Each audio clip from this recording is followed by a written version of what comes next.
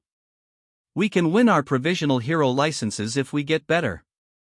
The provisional hero license is required so a hero can arrest or fight villains by themselves. Now that the exam is days away, they had to practice. Not just that though, Aizawa told the both of them that they are a special case and let them spar with each other as the other classmates are training at Gym Gamma. Midnight covered it, telling the others that both Izuku and Ichiko both had sudden essays that needs to be done within the day. "Oh, and Hatsum told me to give you this." Deku threw an object at Ichiko. "What's this?" asked Ichiko after she caught it. It looked like a wrist watch. The manual in that case covered on what that is. However, it seems that Hatsum forgot to put this in. I see. During the day of the exams, the UA students meet up with the students of Shiketsu High. Representing them is a guy named Inasa who bowed so low that his head nearly hit the concrete below, much to the UA students' awe. Later on, another group from Quirks appears, led by a female teacher whom Izawa recognized as Emi or Miss Joke. She looked confident as she stared at the UA group, particularly at a certain cinnamon roll. The group later went on to change into their costumes, only Deku and Achiko changed in different locations. Henshin. Transform card Deku. Standing by. Henshin. Complete. Later on, Mara from the Hero Public Safety Commission explained how the exams would go. And the first one is to tag at least 2 opponents with 3 balls. During the exam, Ms. Joke contemplates with Izawa about the annual crushing of Udata, however he scoffed as he said that UA had their special heroes. Deku was seen using Momo's quirk to create a drum and a pair of drumsticks, before using Jairu's quirk to sprout out earphone jacks out of his mask. What's that kid doing? Wanna start a boy band? Ms. Joke laughed. Not just that, he also threw an electric guitar that he conjured towards Todoroki, who gave him a silent thumbs up. Jairu attached one of her jacks onto the guitar, and Todoroki starts playing. Practicing, Todoroki? Jairu asked. Well, in order to pass the exam there's no other choice, right? And Deku threw a trumpet he had conjured to Yuga, who took a small breath as Jairu attached the other jack into the trumpet before he then played it. Final attack card ɪɪṛᴏᴜᴜ. Izuku starts first by hitting the drums, causing the amplified sounds to ring in the other contestants' eardrums. Deku. Jairu then used her quirk to amplify the guitar sounds that Todoroki is playing. Todoroki. And a few seconds later, the same goes to Yuga's trumpet. Yuga. The impromptu concerto caused a quarter of the arena to be affected by the amplified sound waves, causing the opposing contestants to kneel down holding their ears. Green. Todoroki continued to jam on the guitar, this time causing even Ms. Joke to feel the effects of the sound amplifier. And with a final beat on the drum, Deku then signaled the others to rain down their balls, causing dozens of opponents to be tagged and eliminated. Ms. Joke widened her eyes at Deku's prowess, who then caused the musical instruments to vanish as quickly as they appear. Split into teams, focus on the opponents you are currently facing. Got it. Everyone, excluding Bakugo and Todoroki, replied.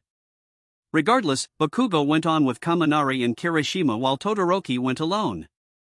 On the other side, the Shiketsu High student Inasa uses his whirlwind quirk, causing 120 contestants to be eliminated in an instant. This surprised Izawa, as he then looked over at Izuku's direction, making a glare as sharp as a dagger. Deku must not mess this up, or UA would be humiliated like the previous crushing. Just as Deku felt that glare, he also felt one of the balls hitting him. He looked back, only for a pair of arms to reach his shoulders, and the figure flipped over him. You shouldn't drop your guard, said a blonde-haired girl, making a questionable look at Izuku. She's the one from Shiketsu. Kami Utsushini, quirk still unknown to Deku. The both of them then engaged in hand-to-hand combat, although both are evenly matched until Izuku uses a card. Attack card, Harden.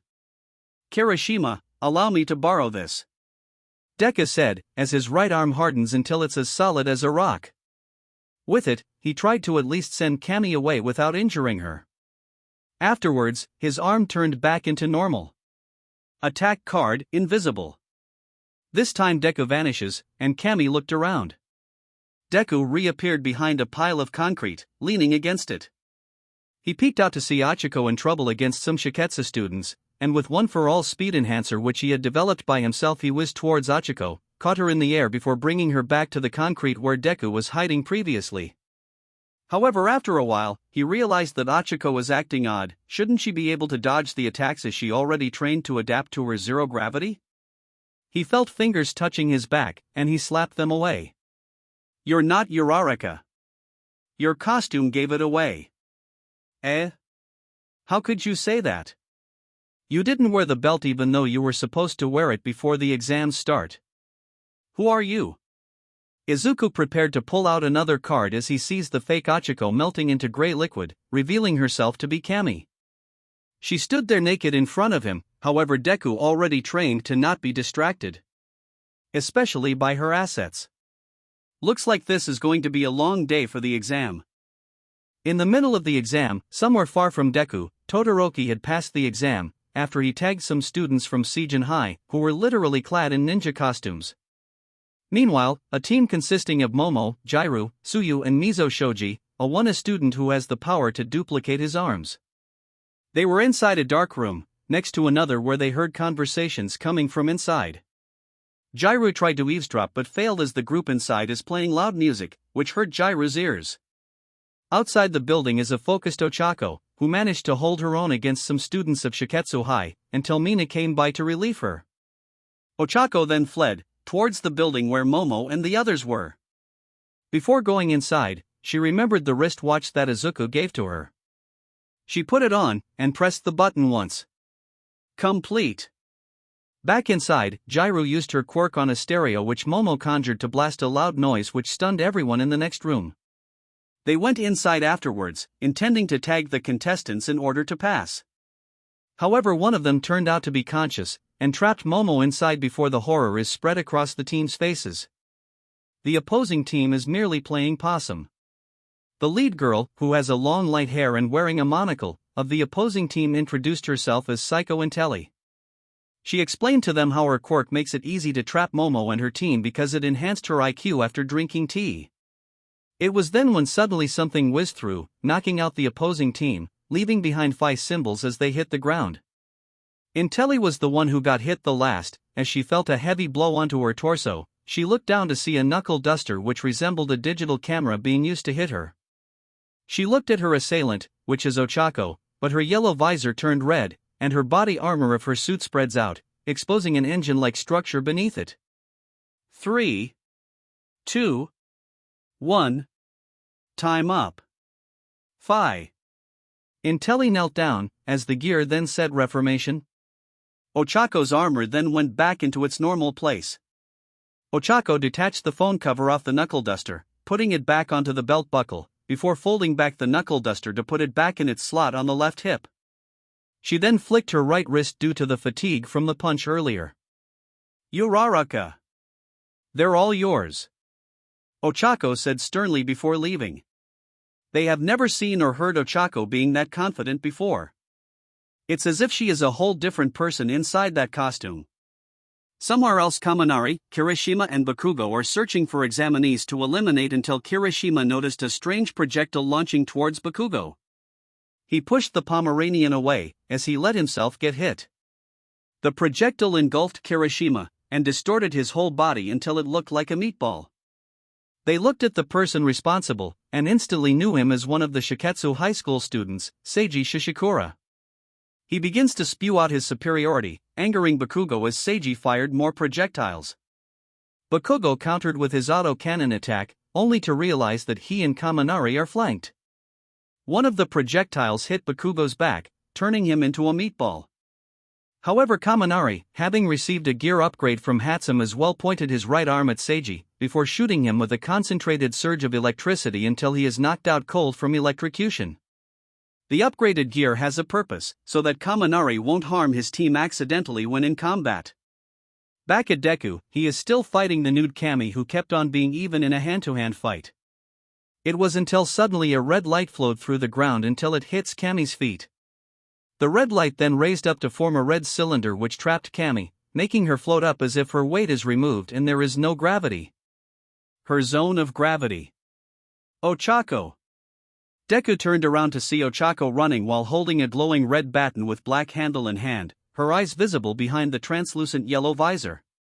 Deku could swear that she had a glare as sharp as a dagger set on Kami as she passed him, and she struck the baton at Kami, slashing her twice to form a circle, and making one vertical slash to finish the job. Phi. TCH. Not again, muttered Kami as she fell down to her feet, and she walked off, not wanting to fail the exam. Ochako knelt down, as she felt her fatigue bearing her down. Are you all right? It's fine, Deku-kun. It's fine. Deku then brought her over to another area where they find Siro fending off some examinees by himself. They took him, and brought him over behind some rocks, and they made their strategy. Ochako was still able to levitate objects in her current costume, although she couldn't float herself. ᴘᴘ attached tapes onto some large rocks that have been devoid of weight. The trap was sprung as the examinees try to find them. They manage to render them immobile from the trap, and they end up passed after they tag the examinees. They walked over to wait for the second exam as Ochako began to stagger even more from exhaustion. Deku caught her as her transformation undid itself, returning her to being in her school uniform. Deku puts Ochako down on a bench, before heading off to find a vending machine. He doesn't mind the fact that he didn't undo his transformation, as he could blow his cover if he did so.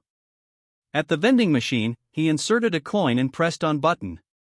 After 5 seconds of waiting, he hits the machine, causing not 2, but instead 3 cans of canned tea to go out. Ha! Who am I gonna share this with? As he walked back with the cans in hand, he sees a girl who was wearing a monocle, sitting down on a bench. She looked rather stressed. Could she be one of the examinees that failed? Deku stood in front of the girl, and handed her one of the cans. Who are you? What do you want with me? Here's for you, said Deku. Why? You look rather stressed. Why do you care anyway? Because, isn't it what a hero should do when somebody look like they are in dismay? The girl shook. She then took the can slowly, and thanked Deku. She opened the can, and when she looked up, she asked, "Wait, who are?" But Deku had vanished. Behind the can is a taped note. The girl, ᴜᴘ, then looked around as she stood up from the bench. Something about the hero just sparked something in her heart. Just a passing through hero, remember that, is what is written on the note, along with a symbol that resembled his mask. The last people from UA that passed were Mina, Yuga, and Tenya, although Mina looked a little sad since she couldn't fight alongside Deku.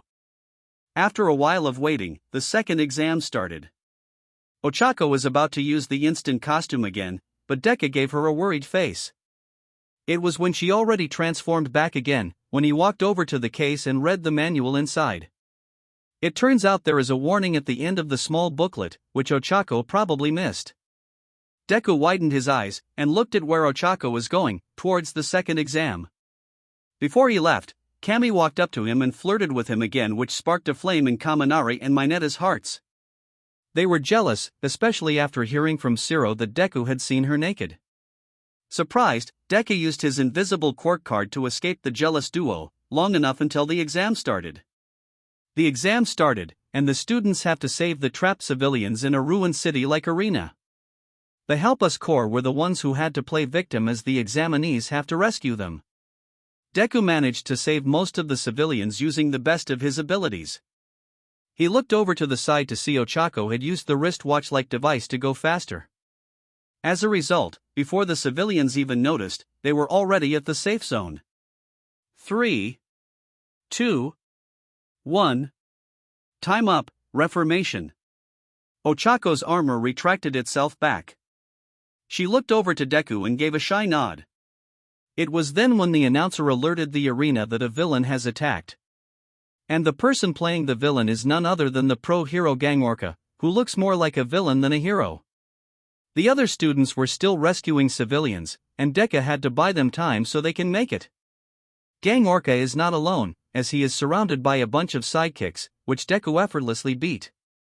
Ŝuto and Anaisa were both attacking ᴅᴇʟ with their attacks, which are fire and wind. However, their attacks missed on purpose, because of Anaisa's hatred for Ŝuto and his father, Endeavor. During one of the fires that Ŝuto made, Yoshindo from Ketsubutsu was nearly trapped by the sea of flames, but it was not until Deku grabbed him and jumped away to safety. Be careful next time, Deku said, before dashing off to ᴅᴇʟ's remaining sidekicks.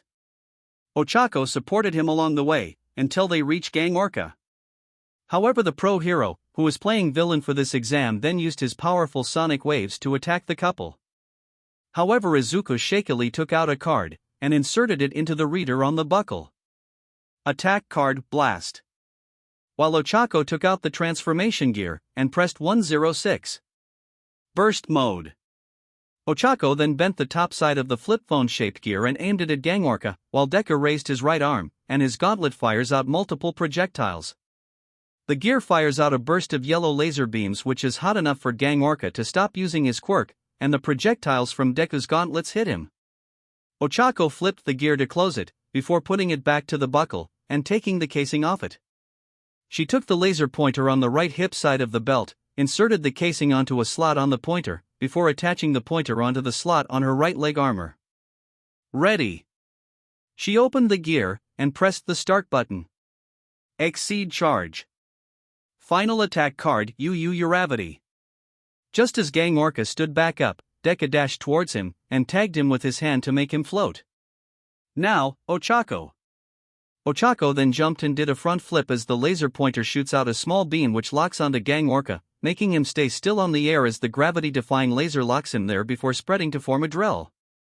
ᴡᴇʟᴏ then kicked through the drill, going inside ᴡᴇʟᴜ before appearing behind him, on the ground next to Izuku. Phi. Release. ᴡᴇʟᴜ then fell down, shaking. Not bad. He's too durable for the two to fight alone. And just then, ᴡᴇʟᴏ knelt down in exhaustion, taking heavy breaths here and there as she transformed back into her uniform. Looks like she's out of strength. What are you going to do now, Masked One? ᴡᴇʟᴜ asked Deku. I will protect her, no matter what. The others are nearly finished rescuing the others. Deku-kun. I'll explain something to you later, ᴡᴇʟᴏ. Just as Deku was about to pull out another card, the announcer announced that the exam is over, and that all of the civilians are successfully rescued. He puts the card back in, before he helped ᴡᴇʟᴏ on her feet and walked off with her. So, that gear had a side effect? Yes, ᴡᴇʟᴏ.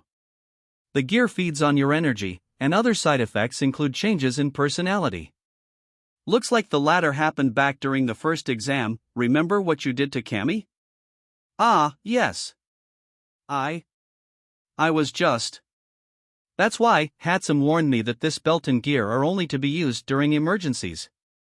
I see. The people who passed the exams were then announced. Deku, ᴡᴇʟᴏ, and the entire Wana students excluding Ŝyudo and Bakugo passed.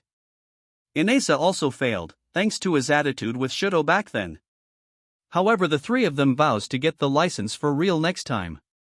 Before transforming back, Deku wanted to confront Cammy. He finds the Shiketsu High students chatting with each other. Ah, is Utsushimi-san here? I want to talk to her. You guys had a really good camouflage tactic, huh?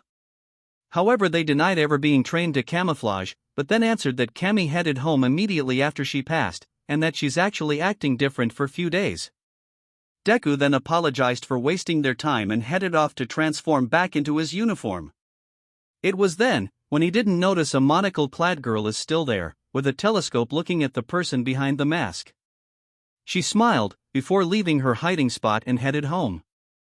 Meanwhile, at some alleyway. You got what we need?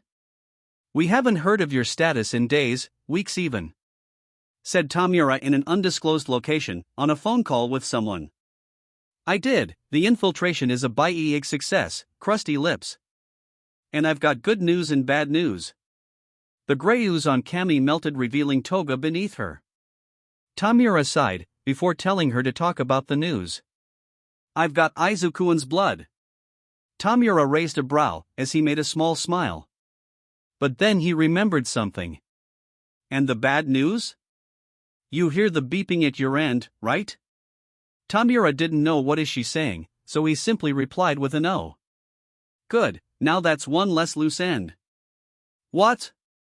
A loud beeping noise is heard from Tamura's end, followed with a huge explosion. I am sorry, crusty lips. I had to resign, said Toga, as it is revealed that there is a gun barrel pointed to the back of her head as she pressed the remote detonator in hand.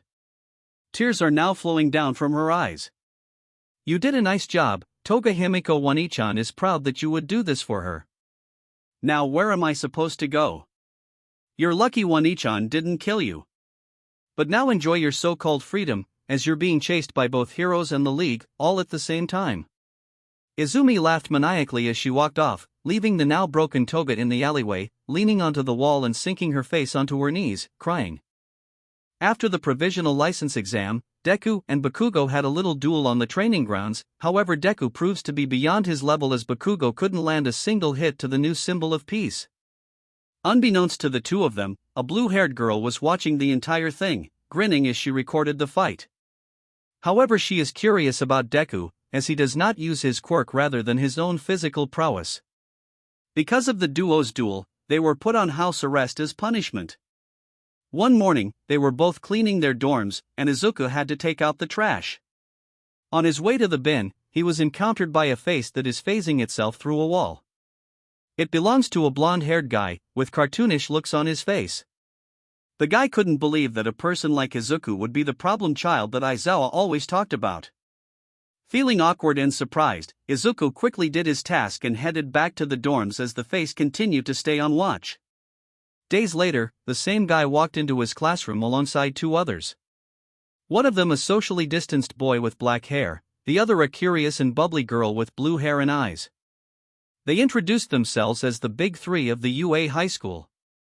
The blonde cartoon boy is Mirio Togata, the social distancing one is Tamaki Amajiki, whom Deku once mistaken for a rip-off Sasuke Uchiha, and the bubbly girl is Nijire Hado, who turns out to be the school's idol unbeknownst to Izuku.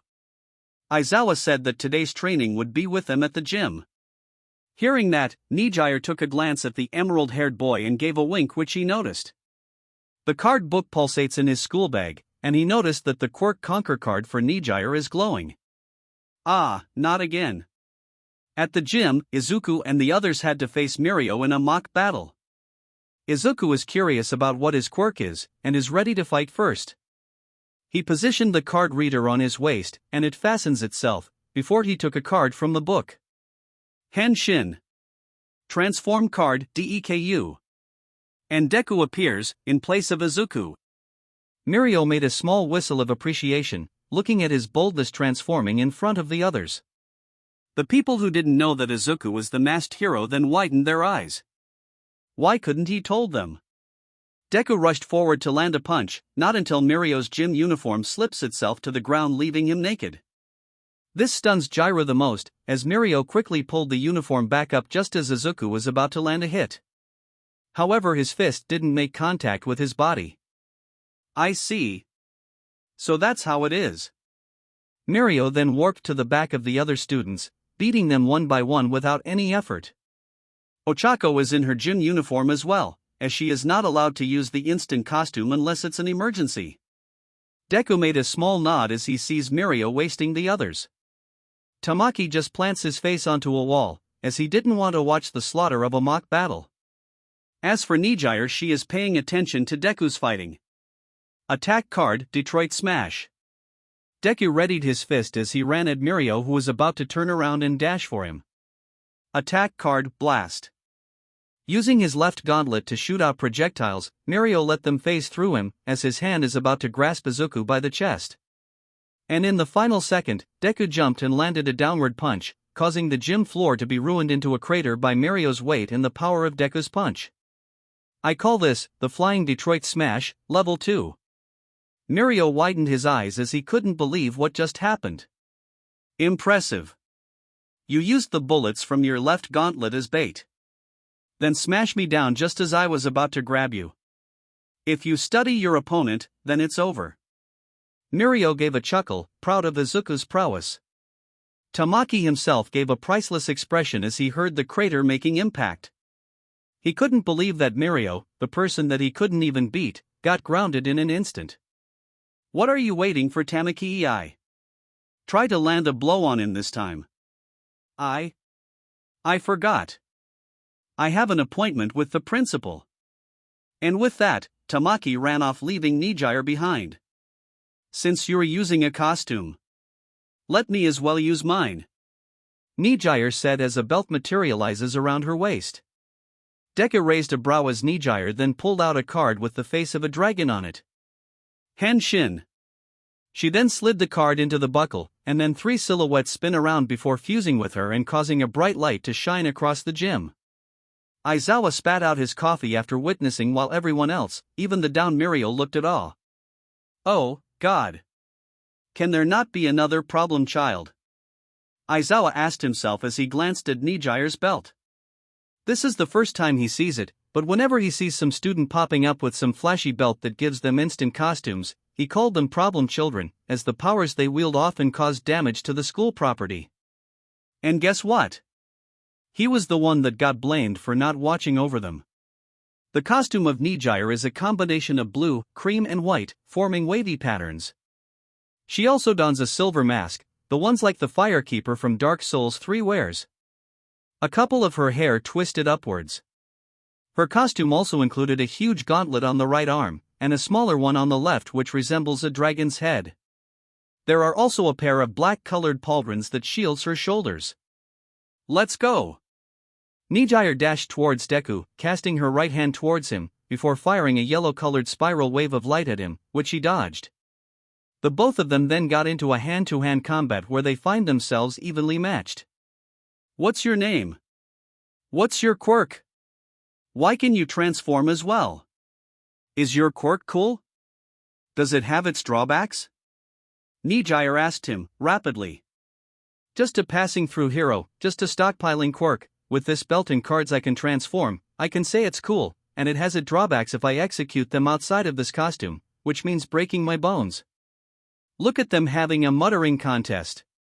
Tell me about it, said Tsuyu and Shoji, who are still lying on the ground after Mirio wasted them. The both of them then traded blows, their fists hitting each other, knocking the both of them backwards. ᴡᴇ'ʟ then dispensed a card from the belt buckle and inserted it into the left gauntlet, which is shaped like a dragon. Sword card. And then a curved broadsword appears, which ᴡᴇ'ʟ twirls around, showing off her expertise. Form card, ⴄᴟ, sword. Using Momo's quirk, Deku conjured another broadsword, and the both of them ended up in a sword fight. At one point ᴡᴇ'ʟ managed to stun Deku by blasting another spiral wave at him, and after he dodged, he failed to react to the striking blade that ᴡᴇ'ʟ swung down. Deku was knocked back after sparks of light were made from the slash. Final card. ᴡᴇ'ʟ had inserted another card into the gauntlet. Shortly after, an ethereal dragon which resembled the pro-hero Ryukyu's dragon form flies up behind her, as ᴡᴇ'ʟ floats up a few feet above the ground.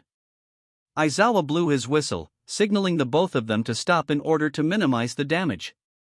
ᴡᴇ'ʟ sighed in disappointment, but since she doesn't want to destroy the gym as well, she had to stop.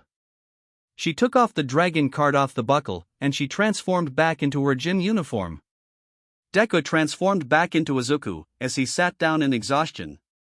For the first time, he had difficulties fighting someone even in his instant costume. And worse, against a girl. ᴡᴇ'ʟ walked over to Izuku, and gave him a hand. ᴡᴇ'ᴟ-senpai. Got you, Kohai. Izuku took her hand, and she pulled him up to his feet. Oh, and before I go. ᴡᴇ'ᴟ gave a quick peck on Izuku's right cheek before giving him a warm smile, helped Mirio up to his feet and leaving. Izuku remained there with a flushed face, being glared at by Mineta and Kaminari, who slowly got up and cracked their knuckles. Surely, if he has a harem, can he manage to keep them happy? Izuku gave a sigh as Kaminari and Mineta readied themselves to beat the fatigued Izuku down. Mirio recovered from Deku's attack, and is now watching as the students of UA roam around the halls, minding their own business. He enjoyed this peaceful scenery, and he walked off happily until he sees a scarred face peeking from behind a corner. The figure held an index finger onto his right eye, and pulled the skin under it down as he stuck out his tongue, mocking Mirio. Mirio knew that this is a member of the League of Villains, because of the intel he received after the forest training incident. The man named Dabi. Isn't that the Mirio guy everyone's talking about? Bakugo asked as he passed by. Mirio chased Dabi off, phasing through multiple walls until he finds himself in an area shrouded with tall trees. Where is he? Yahoo, big ol' Lemillion-chan. From behind a tree, comes out Dabi and a girl with emerald hair, wearing the UA high school uniform. However, Mirio never saw her before. Who are you? Bakugo managed to reach the area, and instantly went into a defensive stance upon seeing the girl. Izumi. Stay away from her. Bakugo shouted, shielding Mirio behind him. What is this? Bakugo-kun, who is this girl? This girl is the one who nearly stole Endeavor's quirk away, and broke my arm once. Oh? ᴘᴇ-chan is glad you remembered her, Katsuchi. Well, unlike dozens of other students in the school right now. What are you talking about, damn whore? I planted bombs all over the school building as long as ᴘᴇ-chan doesn't act like an obedient boy and hand over his quirk. The clock's ticking. What? Deku. Bakugo took out his phone and called Izuku. At Izuku's location, which is the classroom, he just found one of the bombs beeping underneath Uraraka's seat. Every single student inside the classroom begins to panic as they knew that there are more bombs around. He answered Bakugo's phone call and listened to their conversation. I am sure my Deku knows that he would save everyone inside, so please be a nice boy, hand over your quirk to ᴘᴇ-chan. Mirio pushed Bakugo away gently, who looked at him with concern. Don't hand it over, senpai. Hearing that, as if the phone is being on loudspeaker, Izumi gave a giggle. You built your strength and prowess through experience, right? We shall not let it go to waste, even if lives are at stake.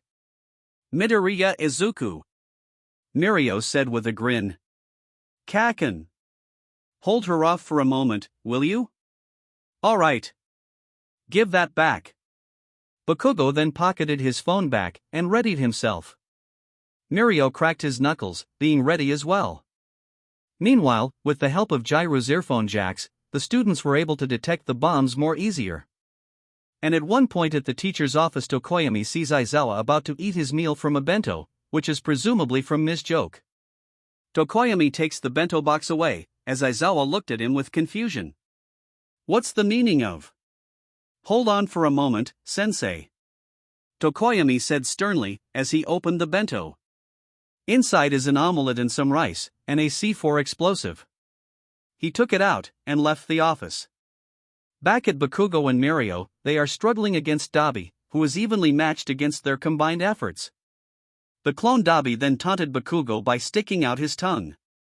Alright, how about if you taste this? Bakugo then fired a volley of explosions from his hands. Some of them missed Dabi, but that was just to distract him long enough for Mirio to use his quirk to warp behind Dabi and deliver a powerful right hook, sending Dabi flying towards a tree. Dabi then turned into a card and flew to Izumi's hand. You're tougher than before, Katsuchi. However, ᴘᴇ-chan's afraid this is too long. Izumi pulls the trigger of her gun. Quirk sniper. She transformed into her costume, before whizzing past Bakugo a couple of times, sending him falling to the ground afterwards. Bakugo-kun. Mirio tries to run towards Bakugo to aid him, but Izumi snapped her fingers, and a couple of explosions erupted from the ground, stunning Mirio. Attack card, Quirk sniper. Now ᴘᴇ-chan shall take your quirk away.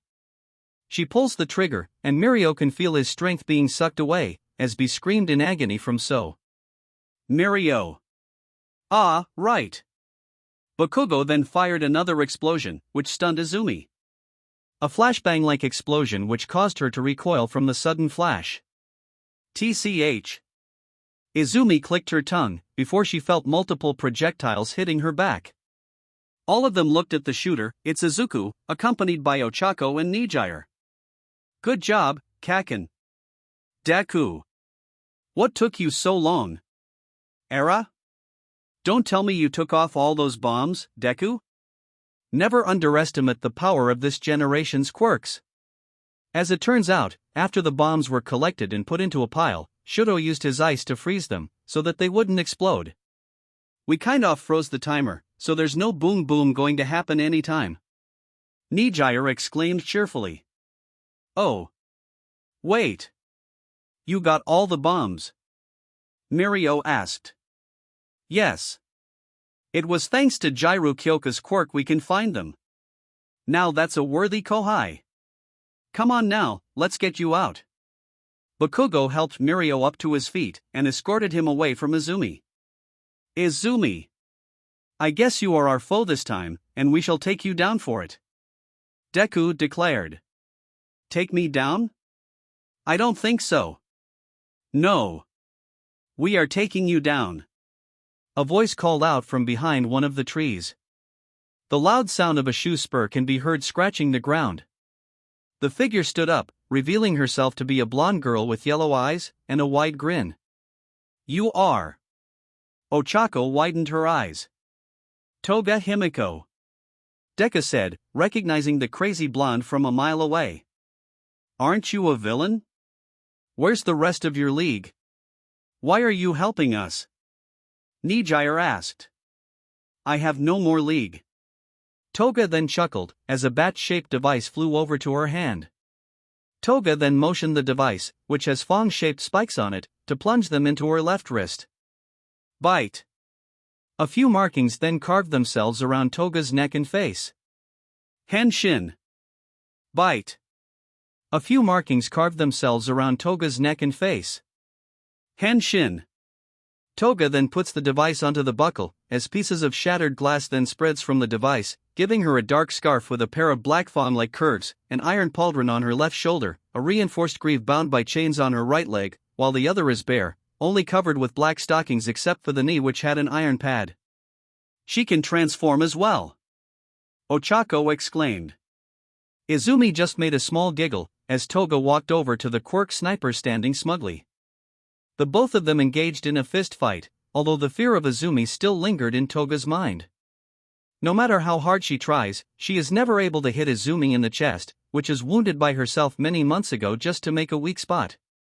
Toga launches a punch, which was caught by Izumi, who then judo flipped her to the back. Toga landed on her feet, and took out a blue vial from her belt before attaching it to the top of the belt buckle. Wolf Saber. Her costume then changed. Her iron left pauldron turned into a blue leather one, and the red armor on her torso turned into blue. The bat wing-shaped hair accessories also turned into blue in color. The capsule unattached itself from the buckle, before enlarging itself to form a curved blade. Toga then swings the blade on Izumi, who just deflected the attacks using her bare right hand, but it wasn't until she was kicked by Toga, which stuns her, and slashed multiple times on the right shoulder. Toga then took another vial, this one is green in color, and attached it onto the top of the belt buckle. Base Magnum. This time, the pauldron and chest piece turned green in color, alongside the hair accessories. The blade shrunk down, and morphed into a small flintlock-shaped handgun with a wide barrel. Toga pulls the trigger rapidly as she ran towards Izumi, which caused the handgun to fire multiple balls of water bullets. However, Izumi effortlessly caught all of them in her grasp, as Toga then pulled out a final vial and attached it onto the buckle. Dog Hammer. Now the armor pieces and hair accessories turn into purple in color, and the gun enlarged itself again, this time forming a huge hammer, with the head of the hammer shaped like a fist.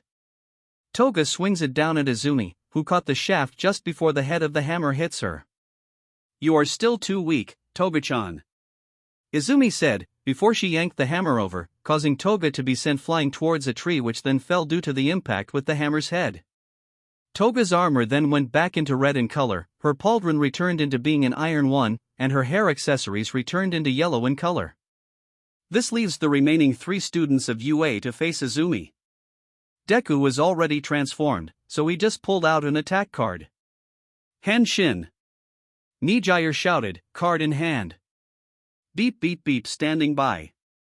Henshin. ᴍᴟ slid the card into the buckle, and then 3 silhouettes spin around before fusing with her, transforming her into her instant costume. As for Ochako, she puts the transformation gear onto the buckle. Complete, the AI said, as Ochako's instant costume materializes over her body. The 3 of them begins to gang on Izumi, hand to hand. At first, Izumi fired her gun at ᴍᴟ's leg, making her trip, but not until Ochako pounced her, beginning to give a flurry of punches which Izumi parried easily before kicking the brunette off. Attack card Blast. Hearing that from Deku's card reader, Izumi quickly used her own card as well. Attack card Blast. The both of them fired bullets. Deku from his gauntlets and Izumi from her gun. The bullets collided against each other, causing none of them to hit their targets. Deku then jumped forward and tackled Izumi to the ground, before beginning to beat her down until Izumi turned the both of them over to beat him down in return. However, Deku then kicked her body off from him, and shouted, "Now, both of you." Final card.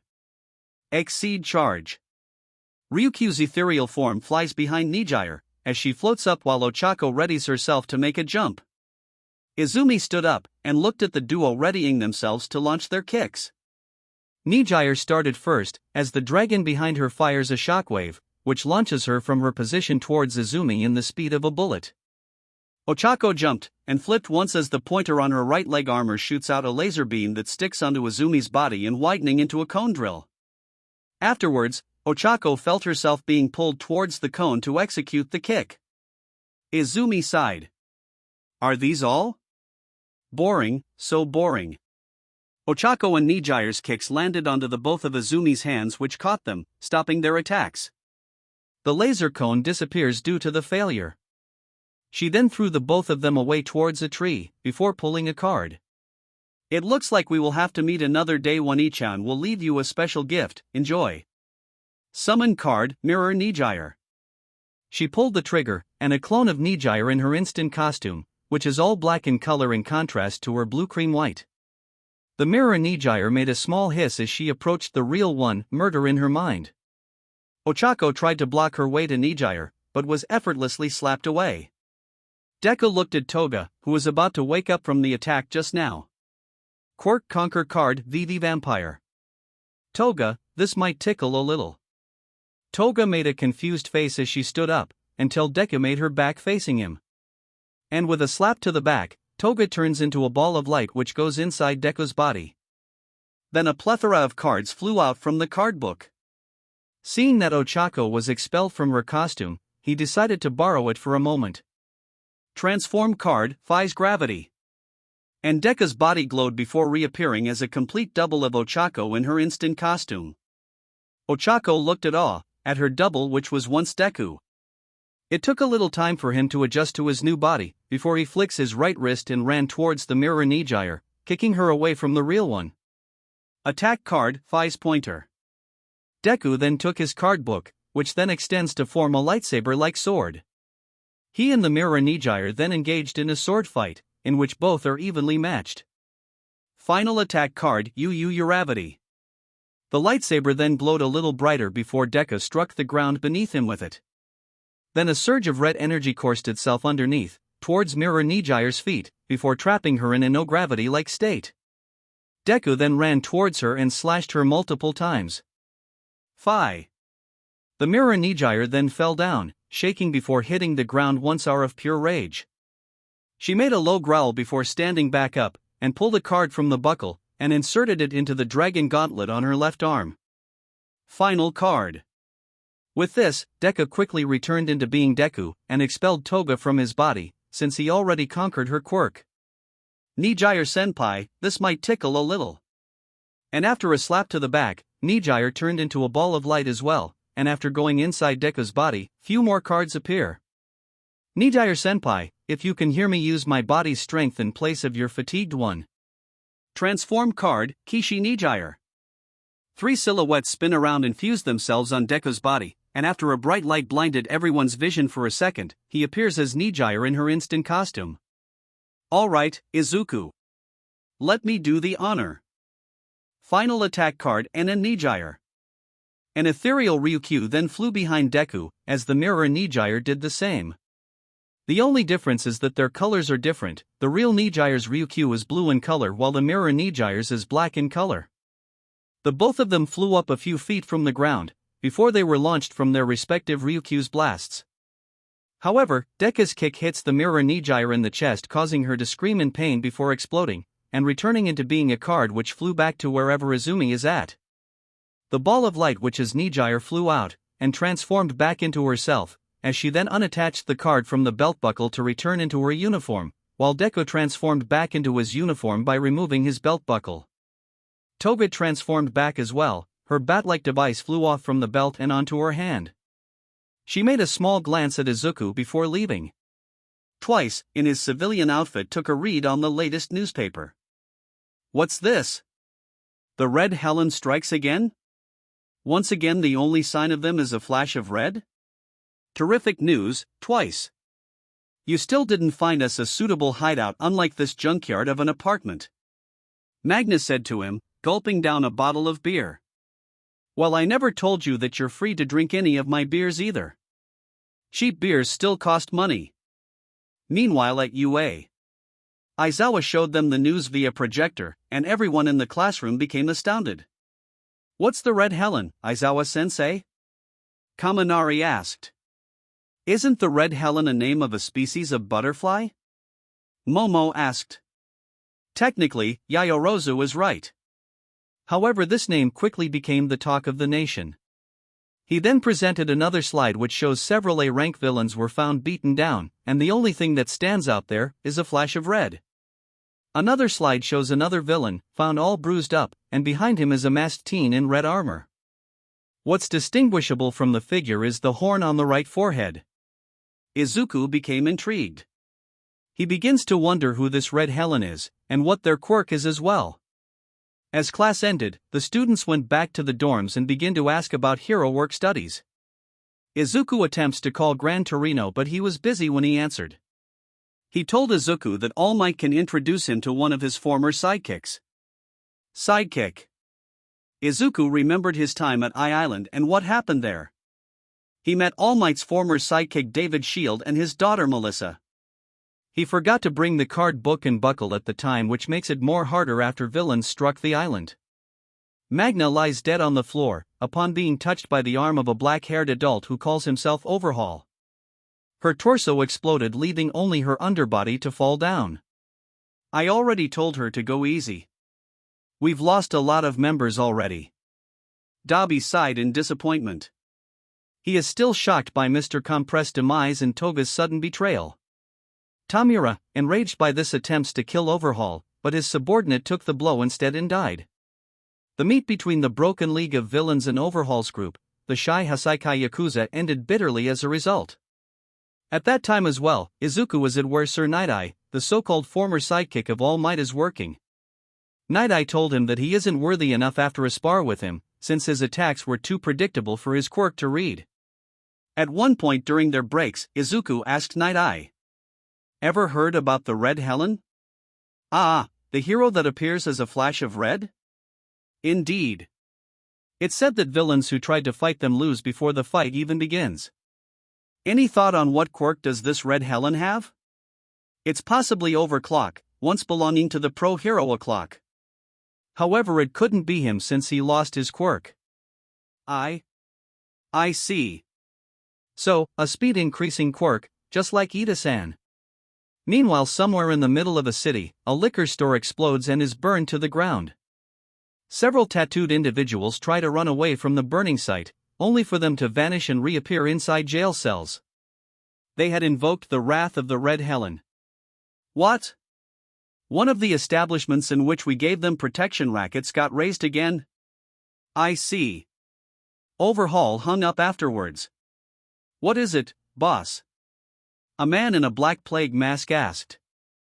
Didn't you hear just now, Nemoto? One of the places that paid us to protect them got raised. No doubt, this is the Red Helen again. Overhaul puts a finger to his head as he felt dizzy from the events that currently transpired. But, what are they doing this for? Don't tell me. I know, we should enforce the security for that girl. The Red Helen might appear any time. Got it, boss. I'll tell the others to guard her. I am the security for her. Just make sure that nobody comes between us. Inside the dark room, sobbing from a little girl can be heard. She is shaking a lot, in fear of what's to come. You were born to destroy people. You are a cursed existence. Those words rang inside the little girl's head as she clutched it with both of her hands. At that time as well, a butterfly somehow finds its way into the room. A red Helen swallowtail butterfly landed onto the bed gently. Looking up to see the butterfly, the little girl raised her hand, and attempts to touch the beautiful creature in front of her. Overhaul went inside the room, and the butterfly quickly flew away, but not until his clutches grasped the butterfly and disassembled it, leaving only a pile of insect gore on his hands. Now I had to wash these hands because of it. The little girl is now trembling heavily, and tears are falling out of her eyes. Help me. The next day, Izuku and Mirio had to go on a patrol. The both of them shared their hero names, and for the time being Deku wears his normal gamma costume which May made for him. Izuku and Mirio decided to split up, so that they can cover multiple areas, which Mirio accepted, and as Izuku walked past an alleyway, he felt a small bump coming from his right. He looked down to see a pale blue gray-haired little girl has collided with him. Hey there, little girl. The girl made one step backwards. It's okay. I'm a friend. Now, what's your name? It was then when an adult voice called out, saying that she's his daughter. Izuku looked up to see a man wearing a filtration mask. However, the little girl hugged Izuku tighter and he instinctively knew what's up. He was about to reach for his card book, but then Mirio appears, and apologized the man for the mess Izuku has created, as the little girl then left Izuku's embrace and back to her father. Hey, Midoriya. You forgot to put on your mask. Innocuously, Izuku then quickly corrected his mistake, scrambling to put on his mask. Mirio, however, instantly recognized the filter mask, which were worn by shy Hassaikai Yakuza members, however he stayed quiet. During this entire exchange, they never noticed the red armored figure watching from the roof above. The figure looked down, making no sound as they then turned their gaze around to see an emerald-haired girl behind them. So, we meet at last. The so-called Red Helen. The Red Helen stayed silent, as the girl, who was Izumi, then transformed using her card. However, just as she was about to raise her gun to aim at the Red Helen, the latter slapped the right hip of their belt, before speeding off in a speed of light. I knew that this won't be easy. I guess ᴜᴘ-ᴛ's gonna have to let Izuku take care of the problem. Later, when the patrol got back, Sir Night-Eye told Izuku that All Might would die according to his foresight, something that he doesn't want to happen. He reassured himself that he would protect everyone, even All Might at his current state. They then had a meeting concerning the shy Hassaikai Yakuza, and when the little girl who was seen with the man who turned out to be the ᴜᴜ overhaul has no records of existing. Not just that, she was used for inhumane experiments by them to create something called quirk-destroying drugs. After the meeting is concluded, Izuku went alone, transforming into his instant costume along the way, and as he patrolled he then got ambushed by tattooed goons at an underground parking lot. Ah, look who we have here. The devil that appears in everyone's dreams. One of the shy Hassaikai elites, who wielded a katana, said. According to the intel, this is Toya Setsuno. I am no devil. Will anybody please stop calling me that? Deku asked. No. Your existence, like that little girl, is a curse. Deku prepares himself for the fight as he noticed that the little girl, who is apparently called Eri by overhaul, and according to the intel, ran into the scene. How did she get here? Underboss. We got a problem. One of the goons shouted as they pointed towards Eri. So they were trying to get her back to wherever they come from using a van? This is an opportunity one can't miss. However, Toya threw a knife which landed right beneath Deku's feet. I'm your opponent. As long as you can't match my speed, you won't get anywhere near her. Really? You're just barking. Izuku pulls out 2 cards, and inserted the first one. Transform card, Phi's gravity. Then, after he is done transforming into Ochako in her instant costume, he uses the second card. Form card, Phi's XL. The chest armor then moved themselves onto the shoulders, exposing the machinery underneath. Deku presses the button on the wristwatch, and an AI voice says starting before a few sounds of a Mach engine is heard. Despite Deku's Mach speed, Toya's reflexes helped him to survive this. He had trained his reflexes in order to prepare to face the Red Helen anytime. Deku and Toya then clashed in close-quarter combat, with Deku managing to disarm Toya of his katana, and they had a brief hand-to-hand combat in which Deku managed to knock Toya backwards. However, he turned around to see Eri being surrounded by the goons. Eri! You won't go near her. Toya threw another knife which hits Deku's back. Watch out! However, Eri couldn't hear him. It was at that time when a red flash arrives at the scene, kicked the goons away, rendering them unconscious. Time up. Overclock over. You are. The Red Helen is the sudden savior. They turned their gaze to see Deku and gave a nod. The Red Helen. Toya then charged at the Red Helen with no plans, and as he tries to land a punch, the former caught his arm, before landing a knee strike to his stomach, before heading off with him in tow as they noticed that the van has already took Eri away. Deku undid his transformation into Ochako's instant costume, and went back into his own as the red Helen vanishes in a speed of light. Maybe they were indeed right. Deku can't do this rescue mission alone. He sadly walked back to Heights Alliance empty-handed. Nobody knew of his ambush. Toya finds himself being locked up inside a cell without realizing it even happened. Even the prison guards are confused as to how did a dangerous individual like him suddenly appears inside. He was given a blindfold so that he couldn't see anyone in order to use his quirk to steal a key from the guards. He was also unable to do anything, as his hands were cuffed by the red Helen along the way, using shock cuffs. If he tried to even break it, he would get electrocuted. Izuku couldn't believe that he failed to save someone for once. And that person whom he failed to save is a little girl. He sat on his bed, looking at the card reader. It was then when he noticed that he's not alone. He looked up to see the red Helen up close. How did you enter? The red Helen, judging by the suit underneath the red armor, turns out to be a girl. Her mask covers her entire face, but not her hair and horn. She is a bit familiar. She pointed over to the right hip side of her belt, and pointed over to the all-might alarm clock. Can you please at least talk? The red Helen nodded, as she then took a seat on his chair in front of his desk. You are Deku-san, if I'm right? She asked, her voice filtered by the mask. I am him, indeed. What are you coming here for? Tomorrow, during the raid you must succeed in saving her. There will be no third chance. But Night I said that. For once, do not listen to him. That's all that I need to say to you. Wait. At least, can I see your face? The red Helen sighed, and unattached the butterfly-shaped device from her belt buckle, undoing her transformation. Izuku widened his eyes at who was he looking at right now. You are. During the day of the raid, the plan goes awry as Rikiya, one of the Yakuza elites, blocked a team consisting of Ryukyu, Nijire and Ochako away from the hideout. Mirio headed alone on a separate group, which consists of him alone.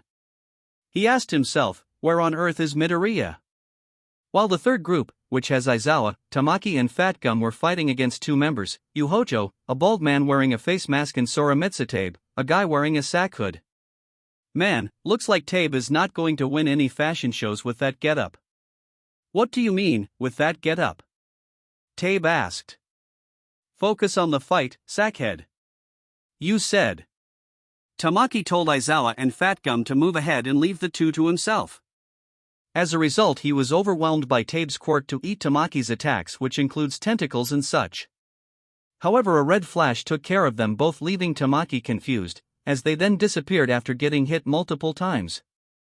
Deeper inside, Kirishima and Fat Gum were facing other elites, which were Kendo Rappa, a large muscular man, and Hekiji, a blonde man in a black yukata. Together they were the spear and shield of the Yakuza, which nearly overwhelmed Kirishima and Fat Gum until Kirishima's will to protect others caused him to be able to protect Fat Gum long enough for the latter to defeat the both of them. However, after their bodies dropped to the ground, they vanished as a red flash whizzed by. The pro-hero Lockrock is facing twice deeper in the hideout, trying his best to fend the wild man off until the red flash whizzed past and twice vanished. He is confused, long enough until the space around the room distorts. However, Deku suddenly came in, using the shoot style of One for All, to cause the culprit of the space-bending Yakuza to appear, and in an instant, he was also taken away by the red flash.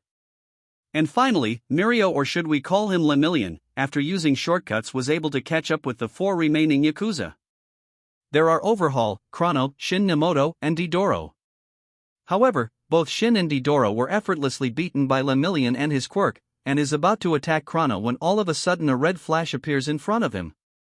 Overclock over. Move. These people are mine to handle. It's the red Helen herself. Lemillion then stepped back, as Eri, on Chrono's arms, saw who was the savior.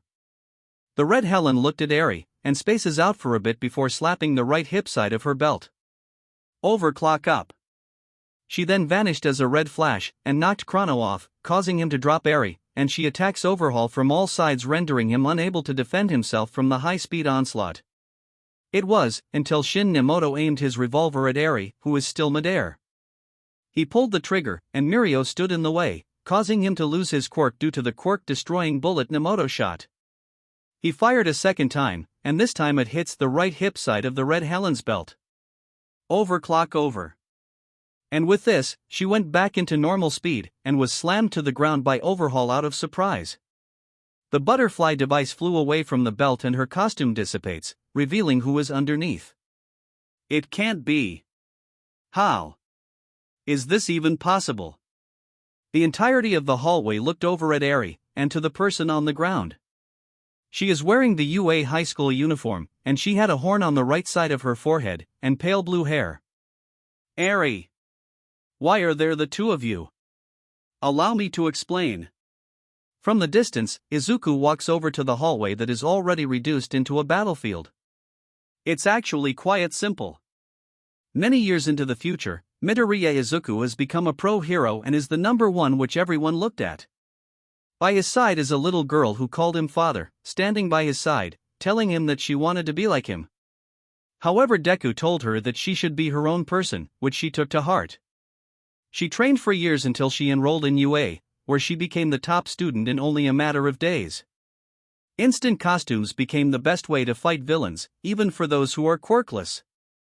The girl inherited one for all from Izuku, making it her second quirk, but that's not enough, that Deku asked Hatsum and Melissa Shield to create a new one for Eri. One that would protect everyone at any time. The new hero is called the Red Helen, based on the swallowtail butterfly of the same name. Villain attacks at that time were mostly Nomus and such, and at one point they were about to overrun the high school. As a result, the girl has a new purpose. To save that timeline, she must head back to the past. And here she is, battling Overhaul in order to save her past self. I would have never thought that. A cursed existence can be a hero as well. You are wrong, Overhaul. Look at a butterfly, for example, which is the animal that the Red Helen represents. Even though it first spawns as an ugly creature that made people call them a cursed existence, can change through a pupa, before blossoming into something better. That's what happened to Eri as well. You. Just what are you? Overhaul asked Izuku as the future Eri stood up slowly as if she was never hurt. Mirio had taken the current Eri away. Before Izuku replied, the butterfly returns to future Eri's hands, and she readied herself. Just a passing through hero, remember that. Henshin. Henshin. Transform card Deku. Henshin. Future Eri's body is then engulfed with nanowaves that build up her costume, which is covered in silver bulky armor which covered everything except for her horn. Metamorph. She spread open the butterfly wings that are folded, and then the AI spoke again. Metamorph. The armor pieces blast off from the costume, leaving only some behind on the shoulders, gauntlets, and knees. An antenna then raised itself to the mask, completing the metamorphosis. Change, butterfly. Overhaul smirked, before heading over to Nemoto's body and fused with him. Both of the heroes then faced Overhaul, however his multiple arms proved to be an annoyance, and what's worse is that the Red Helen is unable to use Overclock because its system has been destroyed by the bullet. The current Eri is having a dilemma, she doesn't want any of this to happen. But then Lemillion reminded her of what Izuku said, and promised that he won't let her go again. With this, Eri finds her hidden courage and stood up. Both Deku and the Red Helen were both held by their necks by Overhaul's extra arms. Sir Night-Eye were there for a moment to fight Overhaul but was killed. Overhaul continued to choke the both of them until suddenly the current Eri flew after being thrown by Lemillion, and touched the back of Overhaul's head, expelling Nemoto from the Oyabun. Because of this, both Deku and the Red Helen were dropped to the ground, before the former then dashed over to catch Eri. Are you okay, Eri? She nodded, and hugged him tightly. It's alright, I won't let go. The Red Helen, who was behind them, looked at the events that transpired. A single tear was dropped from her right eye. You. Hand her back to me. Hand her back? Why should I? I told you, she can change. Like how a caterpillar does into a butterfly. I will take care of her as best I could, and to provide her happiness unlike you. That's the Deku way of love. Overhaul clicked his tongue.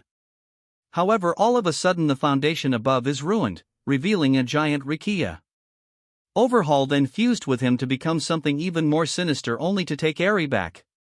At the same time, a couple of cards flew out which has Eri's powers, both as herself and the Red Helen. Quirk Conquer card are our Red Helen. This might tickle a little. The Red Helen muttered. Deku then slapped her in the back, as she then turned into a ball of light that went inside him, before going back out as Deku was done in conquering the Quirk. The both of them then jumped out of the rubble to face the gigantic Overhaul. Deku looked at the Red Helen to see that she is slowly disappearing due to time paradox. Does this mean that her future changed? We're finishing this. But afterwards you'll vanish, and unable to return home. It's alright, father. There is always one place for me to return home. The Red Helen pointed to the heavens. You. Return that to me.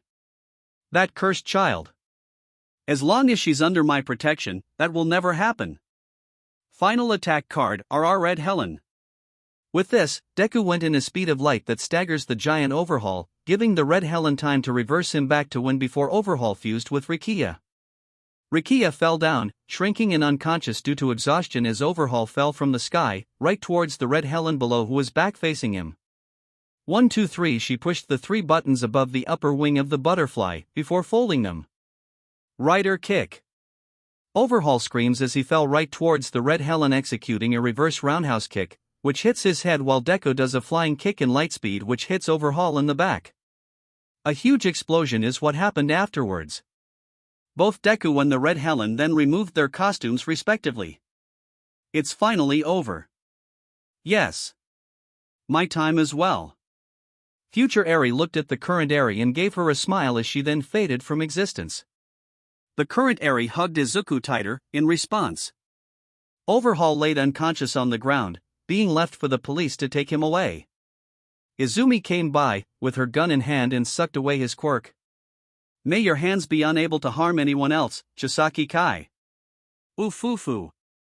Izumi then left the premises as the police retrieved Overhaul's body, and puts him onto a restrained mattress. During the trip to prison, the van is ambushed by Tamura and Dabi, in which Tamura punishes Overhaul for his failure by disintegrating both of his arms away, since he is both quirkless and weak by now. A single tear fell from Overhaul, now a weakened quirkless Chisaki's left eye. After the whole incident with the Shai Hasaikai Yakuza, which ended in Eri's successful rescue, the students involved head home to Heights Alliance. Eri was put on therapy after all the things she had gone through until now. As for Izuku, he sat on his desk finishing his worksheet when midnight approached. You're spacing out. Anything happened? No, it's nothing, sensei. You're worried about that girl. We all are as well, darling. The whole classroom then turned their gaze at Izuku. Izuku tried to process what his teacher just said. Even you too, sensei. Mineta said with a scowl, as Kaminari pumped his fist and glared at Izuku. You lecherous. She's way older than you. I missed the part where that's my problem, you both. Midnight said, after she lashed their desks with her whip. The girls began to bicker amongst each other, although they were at odds with their 18 hero of a teacher. Wasting no time, he quickly finished filling the worksheet with answers, before leaving the classroom.